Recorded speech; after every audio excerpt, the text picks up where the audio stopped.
Hello, and welcome back to the definitive Starship review series without access to a proper table. Nothing's fallen over recently, that's nice. Before we get started with this model, though, I do of course have to say I am part of the Eaglemoss affiliate program, meaning if you choose to buy this model because of this video, there is a link in the description below that is an affiliate link. If you purchase this model through that link, it means I will get a 7% commission on the sales. And can you tell that this is the 8th time I've done this in the past 3 days, and I'm getting pretty good at it. But yes, let's get into the size comparison real quick. Over on the Enterprise side, like just about everything, it is approximately the same size as the NX. Let me line that up. There we go. Over on the Special Edition size, it is about the same size as the Defiant. Over in Discovery Land, the USS Brawn was the closest match I could find, and it is a very, very good match. And as for the Universe Collection, the USS Zhang He is as well basically exactly the same size. Clearly, Eaglemoss is operating in one of their standard sizes. I also want to point out before I forget, this stand is a lot better, I mean, as you might be able to tell, than the small little shuttlecraft designs where, you know, the model just kind of sits on there. You can see there's a lot of grooves and stuff, so actually it does eventually click into place real nicely. And look, I can even move it backwards. I mean, not fully, but it is a secure stand. Like, it does latch into that model very nicely. But yes, the Discovery Shuttle.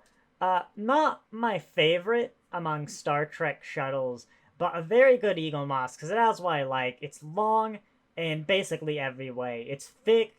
I mean, it's rectangular, but it's kind of the closer to a cube you can get in dimensions, the more I often tend to like these models, just because of how bulky they are. And a good portion of that is metal, largely on the front. I think the center of mass is actually, whoops, near pretty close to the middle.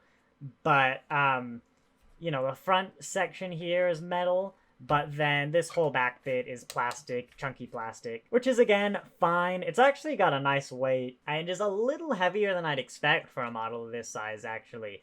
But it is kind of weird to hold, so you can definitely feel metal, plastic, like on either hand as you're holding it, which is weird. But it's an Eaglemoss model. I think this is a great one. It really captures all the detail. As you can see, very weathered, very sort of chipped paint look from presumably micrometeorites and stuff as it flies, which I don't like in the show, actually. It's, you know, I'm not, like, nothing else really gets that. You think they'd clean their shuttles a little bit, or, like, paint over them? You can just replicate paint. It's done very nicely in this model, if you are a fan of it. It also means that you can properly bang up this model, and you probably won't notice. Like, I could just scrape off some paint here, and it would just look like, you know, it just look like the weathering. Also, really nice bonus, as you can kind of tell, these feet, they do actually work. The shuttle can land, which is not true for the vast majority of ships, even shuttlecraft. Of course, I'll never display it like this. The small Deep Space Nine doesn't even come with the stand, and everyone hates it. But if you're doing, like, photo shoots or something, yes, this is a functional shuttle. It can land on its little landing legs, and they work quite well. Aside from the obvious paint job, the racing stripes, I guess I'll call it, there's loads and loads of detail all around. You've got the, of course, Discovery UFP logo. You've got Registry, the standard little Starfleet Registry, which is actually the TMP type of registry that, like, Miranda and Oberth have. I didn't click on that, actually, but that's a nice little continuity thing. You've also got this thing, which I've desperately tried to read. There you go. Maybe I can see it on my computer now, but before this video started, I was desperately trying to read that logo, and on either side, I can't make it out. Of course, you got little detailing there. Little warning stripes. I say warning stripes. I think that might actually be very small text I can't make out. You've got a little rescue arrow. Up here, you've got your little yellow warning things that also have text. There you go. I don't know if that's legible, but you've got text there. You've got danger just on this side. Not on this side, so presumably it's not dangerous. I have just realized that rescue is up there, yes, but rescue is also back there, and that actually makes more sense. They've kind of just mirrored the logos. And yeah, you have danger on that side, but not on that side, so it's asymmetrical. And yeah, just loads of little text. There's a little bit there, not on that side. So yeah, that's really nicely done. They've actually captured some sort of fuel line or well, they don't use fuel, but you know, there's something here that's dangerous, and it's asymmetrical. All the little text, registry there, registry there. This door is really nicely done as well. A bit of a drop, you know, but that's more the fault of the ship, not Eaglemoss.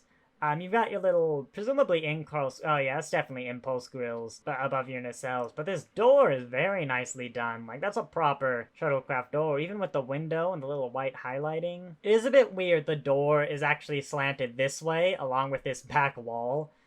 Kind of weird Starship design, but again, not really Eaglemoss's fault. You've even got little cushions. There you go. Along there, you got little sci-fi cushions. But yeah, very nicely done, this whole docking port airlock thing. And also, of course, little magnets or clamps or whatever you use, the black stuff around the rim. So yeah, that's a really nicely detailed model. In terms of the little touches, just because of all the tiny text and everything that really doesn't have to be there, the asymmetrical danger stuff, I've even just realized there's little, like, almost plumbing diagrams, kind of like there and not there. This is probably Eaglemoss is best. Even if maybe that's a mistake and they just forgot the black text on this side, I actually like it. I think this is the best, just absurd little details model that they've ever done. The bottom itself has also got quite a bit going on. Several layers of coat of arrows. You kind of got this gray arrow here that's very similar to this base cuddle, but slightly different. There, you can see it. You've got the two stripy bits, again, weathering. It's, you know, not quite as detailed, the bottom, but that also makes sense, because, like, you know, if you landed and stuff, all of this will get bunged up, but this will be, you know, slightly cleaner. Still, yeah, and the closer it is to the floor, the worse it'll get. And of course, these little bits, the front bits, like on these lips, would be cut up. But yeah, it's real nicely done. Even a bit of grading right there. And of course, the sword collectors are kind of weird, like jutty out, almost gumdrop shapes. But I think they work nice. So yeah, all in all, come back over here. I think this is a very nice model.